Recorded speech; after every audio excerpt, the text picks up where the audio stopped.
Hi, I've got a brand new story for you. This one is a bit different because the protagonist is the only child, but her parents do something really, really bad and regret it. Let's listen.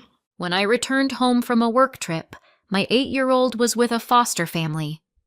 "It's better this way," my mom said casually. Before that, they begged me to go because they needed the money.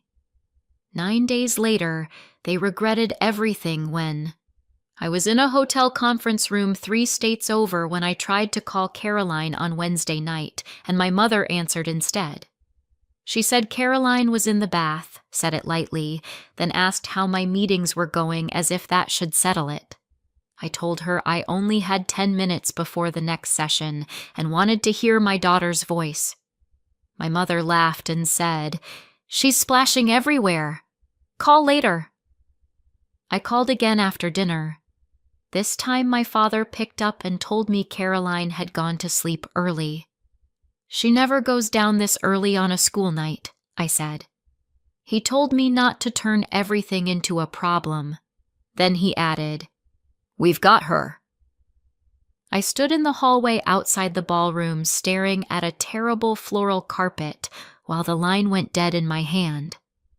On paper, nothing had happened. My daughter was with my parents, the people who had pushed me to take the trip in the first place.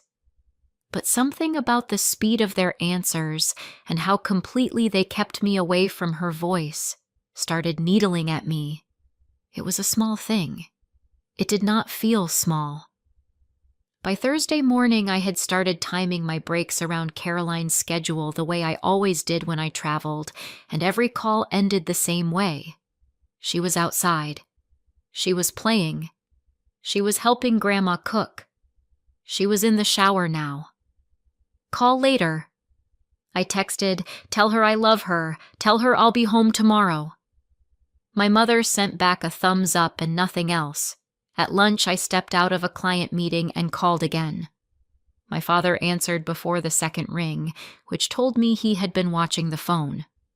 "You need to focus on work," he said. I reminded him they were the ones who had insisted I go because the extra pay would help all of us. He ignored that and said Caroline was doing great. When I asked him to put her on anyway, he said she had gone outside with chalk and bubbles and could not come in right now. I almost told him to walk out and get her, but my manager was waiting for me back inside, and I had no proof, only dread. So I did what people do when something is wrong but not yet provable. I swallowed it, went back into the meeting, and worked through the day on a lie. By Friday afternoon, I had one clean shirt left, sore feet, and a little plush fox in my tote bag that I had bought at the airport because Caroline loved naming stuffed animals before she even hugged them properly. The drive from the airport to my parents' house ran on one bright thought. In a minute, she would hear the door, come charging down the hall, and ask me 6 questions before I got my shoes off. When I let myself in with my key, the house looked normal in the worst possible way.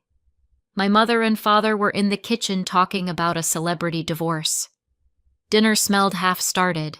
A mug of tea sat cold by the sink.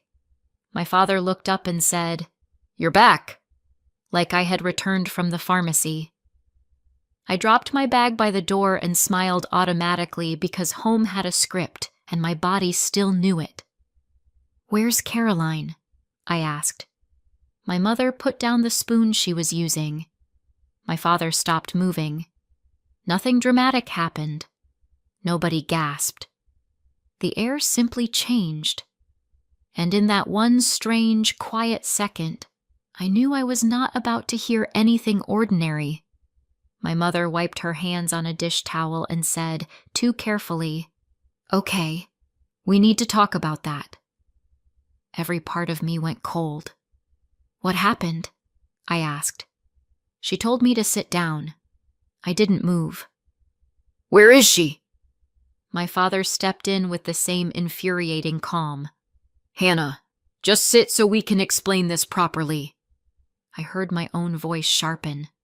"No, you explain it standing up." My mother said, She's safe. And that one word hit so hard I had to grab the back of a chair.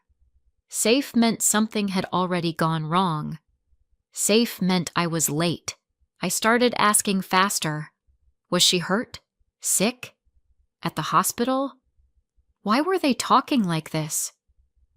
My father kept saying, "Nothing like that," without offering the one answer that mattered. When I demanded again to know where my daughter was, my mother glanced at my father first. That look did it. This was not panic. This was a plan. They had already had this conversation with each other. They had already decided what they were going to say to me. By then, my legs were shaking enough that sitting down felt less like obedience and more like staying upright long enough to hear the damage. Once I sat, my mother took the chair across from me, and my father stayed by the counter with his arms folded like some neutral witness. Then my mother said, "We've been thinking for a while that you aren't managing very well."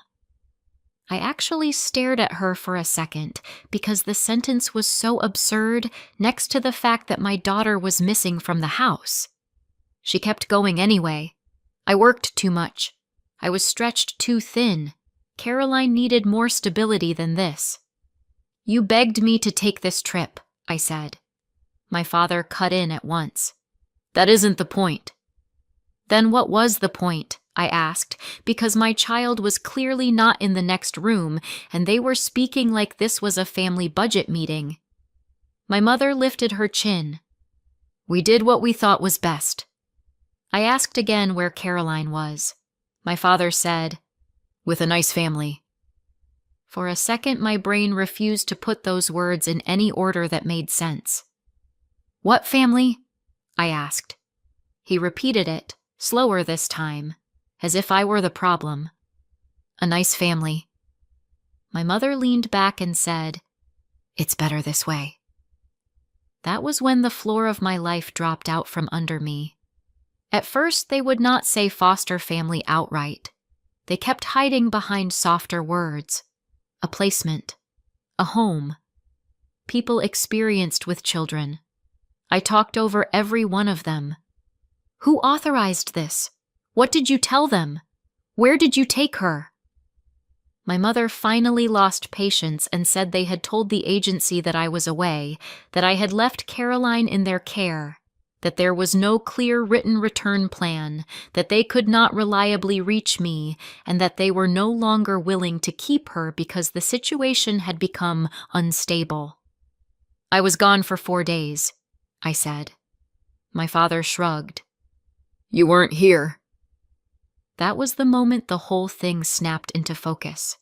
They had pushed me to take the trip. They had promised they wanted the time with her.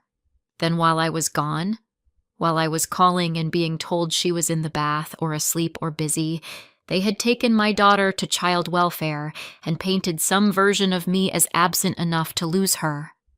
"You told them I abandoned her?" I asked. Neither of them answered directly, which told me everything. My mother only said, "She's being looked after." I stood so fast the chair scraped across the floor. Whatever excuses came next were useless. I did not need their motives. I needed a name, an address, and a way to get to my child. I demanded the agency information, and my father tried one last time to control the pace.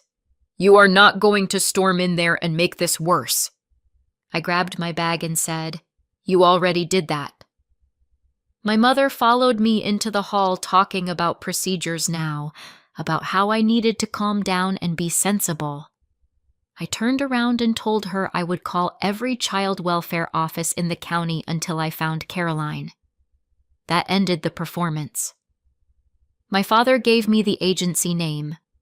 My mother gave me the caseworker's name, Dana, and added, "They won't let you just take her."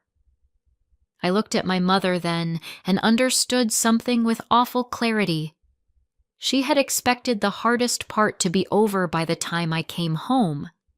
She had expected me to cry, argue, maybe collapse. She had not expected me to move. I got the address, walked out before they could stack more careful words on top of what they had done, and locked myself in my car. My hands shook so badly I missed the ignition twice. Then I got the key in, took one short breath, and drove straight to the agency.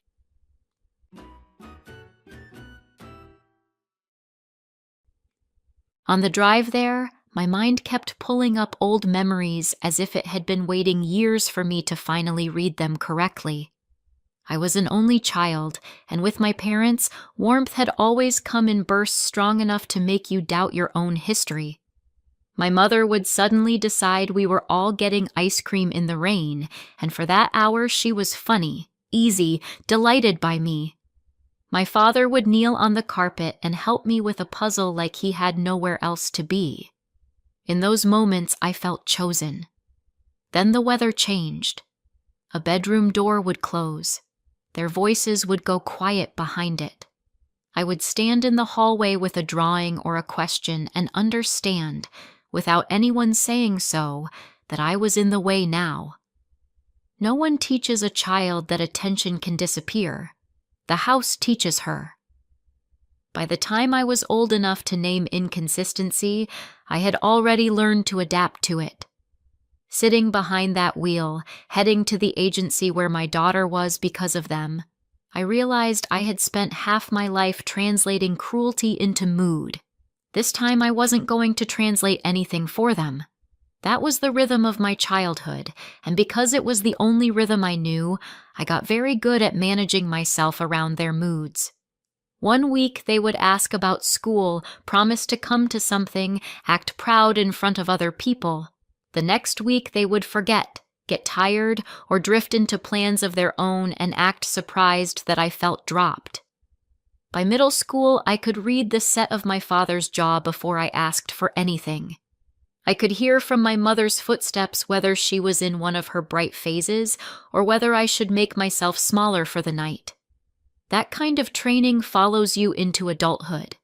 It teaches you to treat brief kindness like evidence and to call instability normal because admitting otherwise would require rebuilding the whole map. So when they later sounded attentive and generous and deeply invested in Caroline, some old part of me wanted to believe I was finally getting the family I had always been told existed. The problem with intermittent affection is that it makes people work harder, not walk away. I could see that clearly now, and I hated how late the clarity had come. By the time Caroline was 3, I was already doing most things alone. Adam, my ex and her father, had left for what he called a better life with another woman in another state, and for a while he treated fatherhood like a subscription he could pause without canceling. He called at first. He sent voice messages. He promised weekends, then holidays, then soon. A missed visit became an apology. A missed birthday became flowers with the wrong cartoon character on the card. Then the gaps got longer, and the explanations got thinner. Caroline used to stand by the window when any car door slammed outside. After a while, she stopped doing even that. The worst part was how quietly she adjusted. One day I realized she had not asked about him in weeks, and that was somehow harder than all the earlier crying. Children edit their own expectations faster than adults do. They do it to survive. That history mattered because what happened later was never landing on a blank slate. Caroline had already been left once by the man who was supposed to stay.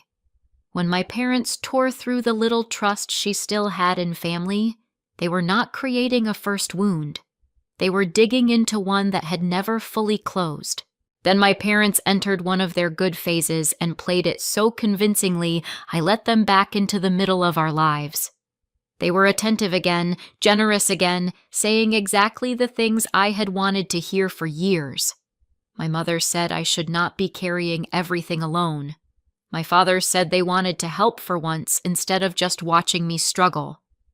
They suggested Caroline and I move back in for a while so I could save money, work steadier hours, and have childcare I could trust. I knew who they were. I knew they could turn without warning. But life as a single mother doesn't leave much room for perfect decisions. only workable ones. So I said yes. For a while it even felt easy. Caroline played card games with them on the living room rug, brought them drawings, and fit herself into their orbit the way children do when adults are warm enough to feel safe. My mother bought her little craft kits. My father let her help in the garden and pretended not to notice when she drowned the tomato plants. Watching them together stirred up the oldest hope in me. I told myself age had softened them. I told myself grandparents were different. I told myself safe enough was safe. The warning signs never disappeared. They just wore ordinary clothes. One afternoon I had a work event across town, and my parents insisted there was nothing to worry about, because of course they would pick Caroline up from school. My mother was almost offended that I repeated the time. At 3:28 my phone started buzzing during a presentation. It was the school office. No one had come for Caroline. I still remember the cold that moved through my body when the secretary said my daughter was sitting with her backpack on, trying hard not to cry. I left mid-sentence, drove there with both hands welded to the wheel, and found Caroline in a plastic chair by the window, swinging one sneaker slowly because she was working so hard to look brave. In the car she said, "Grandma forgot, but it's okay," in that careful voice children use when they are already protecting the adults who failed them. That night I confronted my parents. My father said they had lost track of time. My mother said I was making it bigger than it was. That should have ended the arrangement. Instead, I treated it like a warning I could manage. I told myself forgetting was different from harm. I was wrong about that too. So when the work trip came up, my first instinct was no. It was only Monday through Friday and the extra pay would help, but I no longer trusted anyone who had already proven they could forget my child in the shape of an afternoon. I mentioned the trip mostly to explain why I might turn it down. My parents lit up immediately. My mother said they would love the time with Caroline. My father said the money mattered and I would be foolish to pass it up. Then they did the part I can still hear perfectly. They sold it to Caroline right in front of me. Pancakes for dinner. A movie night. Frozen yogurt after school. Caroline's face changed with each promise. Turning the trip down in that moment would not just have disappointed them, it would have crushed her too. So I let myself believe this was one of their good phases again. Monday and Tuesday sounded normal. Wednesday they stopped letting me talk to her. By Wednesday afternoon they had taken her to child welfare and handed her over. They still answered my calls after that. They just answered them themselves. I landed Friday evening with a stuffed fox in my bag and walked into the life they had already detonated.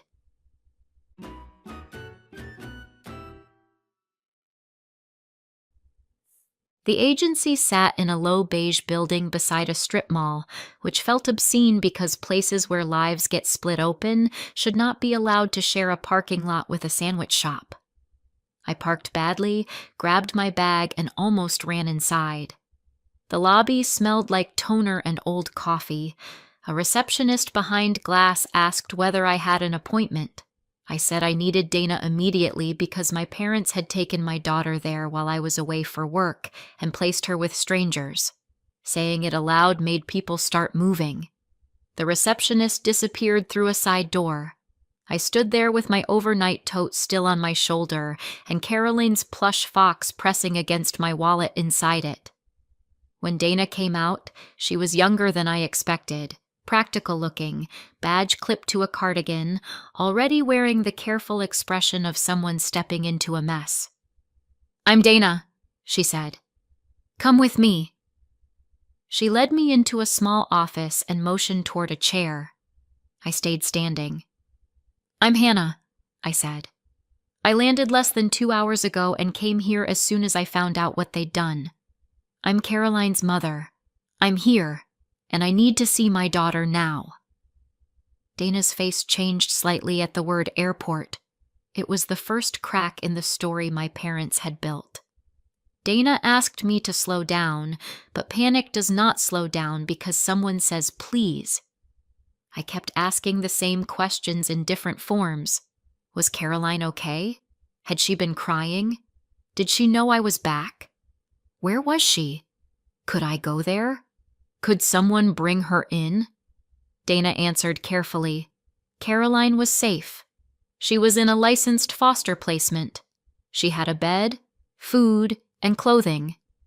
That is not what I asked, I said. Then I saw the phrase temporary abandonment concern, after hours emergency intake, clipped to the top page of the file on her desk. That report is false, I told her.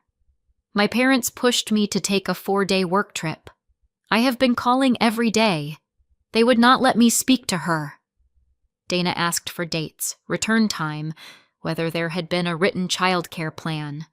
I answered all of it in a rush and shoved my phone across the desk with texts from my mother saying, "We've got her and stop worrying. Enjoy your meetings." Dana did not tell me she believed me, but she stopped treating the folder like the story was settled and started reading it like it might fall apart under scrutiny. I asked again to see my daughter. Dana took a breath, and I knew before she spoke that the answer was still going to hurt. "Not tonight," Dana said. The words were flat enough that they took a second to land. She said she could not authorize immediate removal or contact until intake was reviewed and circumstances were confirmed. I asked what that meant when I was standing right in front of her with ID in my wallet and a return boarding pass in my bag. Dana said she understood I was upset. I told her not to say upset like this was a ruined dinner plan. "Come back tomorrow," she said. "I'll do what I can to arrange a visit." "Not I will. I'll try." I asked whether Caroline had been crying for me. Dana paused, then said only, "She's had a confusing day." That answer was almost worse than the no. I walked out into the cold parking lot and understood there was no version of this night where I went back to my parents' house and slept under their roof. I booked the nearest hotel from my car. My mother called while the confirmation loaded. I watched her name flash across the screen, let it ring out, then blocked both of my parents before I put the phone down. There were explanations I would never need to hear. The only thing left to do was build the record they thought I wouldn't have. The hotel was 5 minutes away. I checked in, locked the door, gave myself 3 minutes to cry, and then sat on the bed and started collecting proof. I pulled up every text about the trip. "Go," my father had written. "We need the money too, and Caroline will love the extra time with us." My mother had sent a cheerful packing list for our fun week. I screenshotted all of it.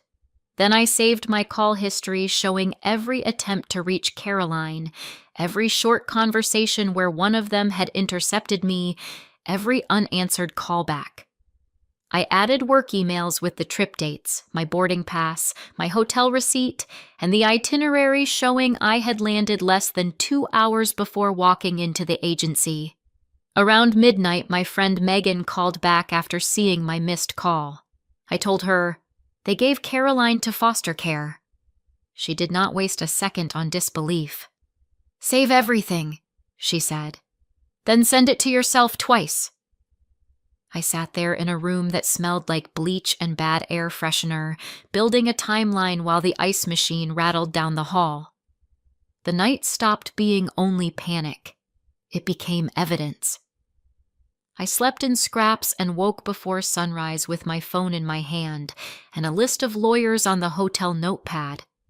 By 7:30, I had messages out to 3 attorneys. Ms. Campbell called back first. She was concise, unsentimental, and exactly what I needed.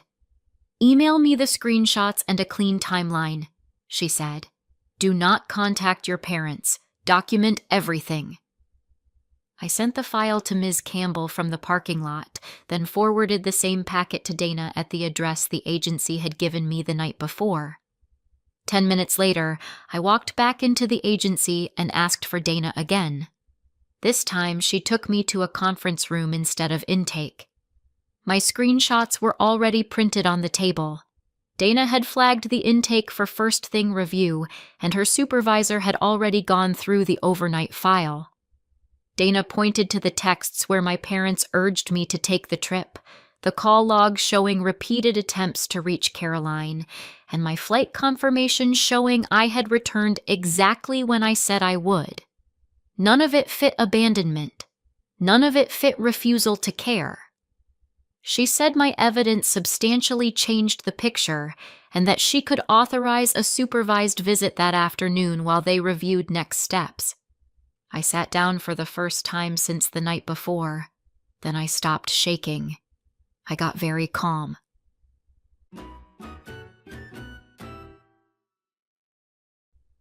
The visit room had a couch, a plastic bin of toys, and a mural of trees someone had probably meant to make comforting. Dana opened the door and Caroline was already moving before I got inside. She hit me around the waist, hard, both arms locked, face buried in my jacket like she was bracing against weather. I dropped to my knees and held her just as hard. She felt warm and real and wrong in clothes that were not ours. I kept saying, "I'm here. I'm here," because it was the only sentence that mattered. She pulled back long enough to study my face, then climbed into my lap even though she had outgrown that years ago. She asked where I had been. I said, "Work, and I came back as fast as I could." She asked why Grandma and Grandpa had taken her somewhere else. I told her adults had made a bad decision and none of it was because of her. Then she looked past me at the painted trees and asked, in a small voice, "Is there something wrong with me? Because Daddy left, and then you left, and then they left me too." That was the question that ended my panic and turned it into purpose. "No," I told her, "there is something wrong with what they did." The next few days were not dramatic in a movie way. They were calls, forms, meetings, and the steady collapse of the story my parents had tried to build. Ms. Campbell filed responses and told me exactly what not to say. Dana asked for more documents, and I kept producing them. Megan brought coffee, chargers, and the kind of company that does not ask you to perform strength. By Tuesday afternoon, after several more days of calls, forms, and meetings, Caroline was released back to me while the case itself stayed open. When Dana brought her out with a trash bag of spare clothes and school papers, Caroline ran to me again with that same desperate force, but this time I was allowed to walk out holding her hand. In the hotel that night, she would not let me close the bathroom door. She followed me from bed to sink to window like proximity itself could keep me from disappearing again. When I turned off the lamp, she asked, "You'll still be here in the morning, right?" I said yes. 10 minutes later, she asked again. I answered every time. Proof did not fix the damage. Being right did not fix it either. But at least by then we were back on the same side of the locked door, and that was the first real step home. Getting Caroline back settled one thing immediately. We were never going back to my parents' house. Not for a night, not to save money, not for any reason that could be dressed up as practical. Ms. Campbell agreed before I finished the sentence. "Separate address," she said, "as fast as possible." So I spent 2 days doing apartment applications from a hotel desk while Caroline colored beside me and checked every so often that my purse was still in the room, as if bags could guarantee mothers. I found a small 2-bedroom available right away and signed without pretending it was perfect. Then I went to the school and removed my parents from every pickup list, emergency contact field, and authorized access note. The secretary frowned at her screen and said, "Your mother called this morning asking whether Caroline would be back Monday." That told me they were already trying to reach us through the school, and later I realized the forwarding notice that had gone to the old house before I finished changing everything over was probably how they got our new address. I did not raise my voice. I only said, "She is not authorized for any information." After that, Megan drove me to my parents' house so I could collect our things, while she waited in the car with Caroline, who sat with a juice box and her tablet. I packed clothes, medications, school papers, her blanket, and left my key on the counter with one line for them. Contact goes through Ms. Campbell. Nothing else was owed. For the next couple of days after that, my parents stayed silent, and the silence let Caroline and me learn the new apartment in peace. We ate macaroni on the floor because the table had not arrived yet. We made a rule that no door in our home got slammed hard enough to make either of us flinch. Then, 9 days after I came back from the trip, the buzzer rang during Sunday lunch. I looked through the peephole and saw my parents standing there with bakery boxes in their hands, dressed like this was a cheerful family visit. I opened the inner door and left the chain on. My mother smiled too brightly. "We brought Caroline those cinnamon rolls she likes." My father said, "Maybe we could take her to the zoo for a couple hours. Give you a break." For 1 second, I just looked at them, because some kinds of audacity deserve a proper witness. Then I said, "No!" My mother's smile tightened. "Hannah, don't be childish." Behind me, the apartment had gone completely silent, which meant Caroline was listening. That silence made the next part easy. I stepped into the hallway, pulled the door nearly shut behind me, and prepared to say the last polite thing they were ever going to get from me. In the hallway, my parents started minimizing before I had finished closing the door. Looking after a child full-time for a few days had been harder than expected, my mother said. My father said I should never have dumped that responsibility on them. I reminded them that they had asked for it repeatedly in writing, and my mother flinched.